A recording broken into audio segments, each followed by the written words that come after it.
Hi மக்களே! நம்ம தளபதி வந்து பார்த்திங்கன்னா, கட்சி ஆரம்பித்து இப்போது நிறையவே நடந்து மாநாடு முடிஞ்சு எல்லாமே போயிடுச்சு. இப்போ வந்து பார்த்திங்கன்னா, தமிழ்நாட்டில் ஊர்வலம் வர போகிறார். அதை பற்றி வந்து பார்த்திங்கன்னா, இப்போ டிஸ்கஸ் பண்ணிட்டு இருக்காங்க. நீங்களே பாருங்கள்.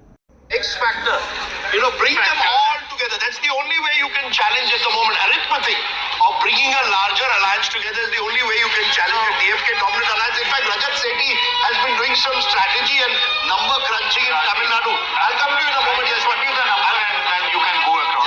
Because you mentioned name of Vijay and that's very important factor to analyze here.